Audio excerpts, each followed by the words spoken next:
యాత్ర 2 సినిమా చూడడం జరిగింది. ఈ సినిమా దాన్ని ఏమంటారు, యాత్ర సినిమాకి సీక్వెల్ అనమాట. ఈ సినిమా బడ్జెట్ వచ్చేసరికి 30 కోట్లు. దాన్ని ఏమంటారు, ఈ సినిమా మొత్తం ఎలా ఉంటుందంటే కరెంట్ పాలిటిక్స్ సంబంధించింది కాదు. అప్పుడు రాజశేఖర రెడ్డి గారు చనిపోయినప్పటి నుంచి మొదలుపెట్టి, అసలు రాజశేఖర రెడ్డి గారు చనిపోయినప్పటి నుంచి దాన్ని ఏమంటారు, ఆ తర్వాత జగన్మోహన్ రెడ్డి కాంగ్రెస్ పార్టీలోనే ఉన్నారనమాట. కాంగ్రెస్ పార్టీలో ఉండి ఓదార్పు యాత్ర చేసేవాళ్ళు. ఓదార్పు యాత్ర చేసేటప్పుడు సోనియా గాంధీ గారు దాన్ని ఏమంటారు, జగన్మోహన్ రెడ్డిని పార్టీ నుంచి బయటికి పంపించాలని అప్పుడు ప్రయత్నాలు చేసేవాళ్ళు అనమాట.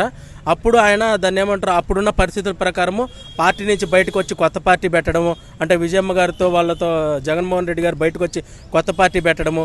ఆ తర్వాత 18 మంది ఎమ్మెల్యేలు ఎంతమంది ఎమ్మెల్యేలు పోటీ చేస్తారు. ఆ తర్వాత దాన్ని ఏమంటారు, జగన్మోహన్ రెడ్డి ఎమ్మెల్యే ఎలా అయ్యాడు, పులివెందుల ఎమ్మెల్యే ఎలా అయ్యాడు,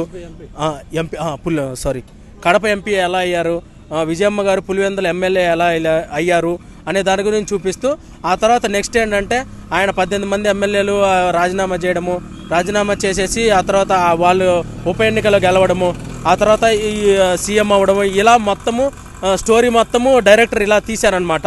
స్టోరీ అయితే లైన్ మాత్రం ఇదనమాట.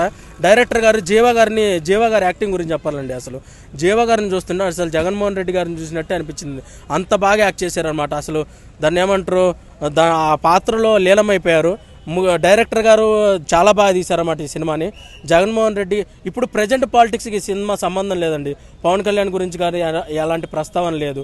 పవన్ కళ్యాణ్ గారి ప్రస్తావనే లేదు అసలు.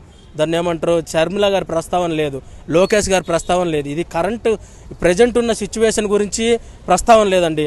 అప్పుడెప్పుడో కాంగ్రెస్ పార్టీ మీద ఎలా దాన్ని ఏమంటారు, తిరుగుబాటు చేసి ఎలా పార్టీ పెట్టారు, ఎలా గెలిచారు అనే దాని గురించి అండి యాత్ర 2 సినిమా. పవన్ కళ్యాణ్ గారి గురించి అసలు ఎలాంటి ప్రస్తావన లేదు ఈ సినిమాని. దాన్ని ఏమంటారు, వైఎస్ఆర్సీపీ కార్యకర్తలు, దాన్ని ఏమంటారు, టికెట్లు వచ్చిన క్యాండిడేట్లు వాళ్ళందరూ వచ్చేసి ప్రతి ఊరు నుంచి జనాలను తీసుకొచ్చేసి ఈ సినిమా చూపిస్తే గ్యారంటీ పెట్టిన డబ్బులు వస్తాయండి. అది. Thank you. Nandigama Suresh character అంటే దాన్ని ఏమంటారు ఉంటుంది, అది దాన్ని ఏమంటారు, మైనర్ కొరాలి క్యారెక్టర్ ఉందండి. అంటే చిన్న క్యారెక్టర్ అనమాట. రోజా వీళ్ళందరినీ ఏం లేదండి, ఎవరీ లేవు. దాన్ని ఏమంటారు, అసలు మొత్తం కాంగ్రెస్ మీద ఎలా తిరుగుబాటు చేశారు, అసలు పార్టీ ఎంపీ ఎలా అయ్యారు, అంటే కడప ఎంపీ ఎలా అయ్యారు, పులివెందుల నుంచి మొత్తం అసలు సీఎం ఎలా అయ్యారు అనేంతవరకు, రాజశేఖర రెడ్డి గారు ఎలా చనిపోయారు అదే ప్రస్తావన. కానీ పవన్ కళ్యాణ్ గారి గురించి కానీ దాన్ని ఏమంటారు, షర్మిల గారి గురించి కానీ దాన్ని ఏమంటారు, వీళ్ళ ప్రస్తావన లేదు. లోకేష్ గారి ప్రస్తావన లేదండి. ఈ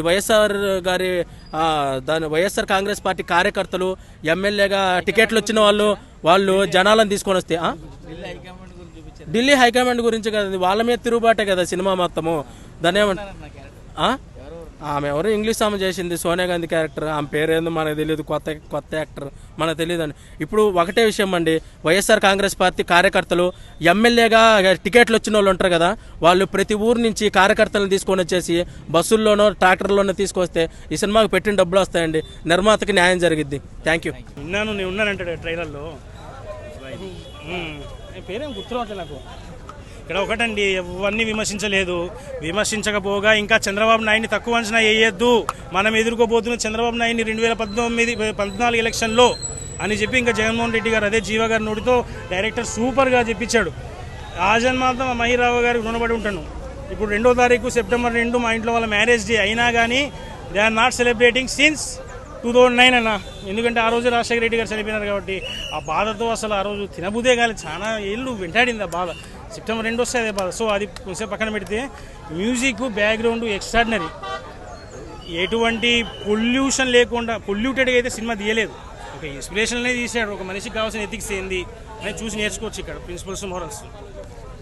విజయమ్మ గారి క్యారెక్టర్లో ఆమె ఉదిపోయింది. జీవా గారు అభివాదం చేసే స్టైల్ జనాల మధ్యలో అవుట్ స్టాండింగ్ అసలు.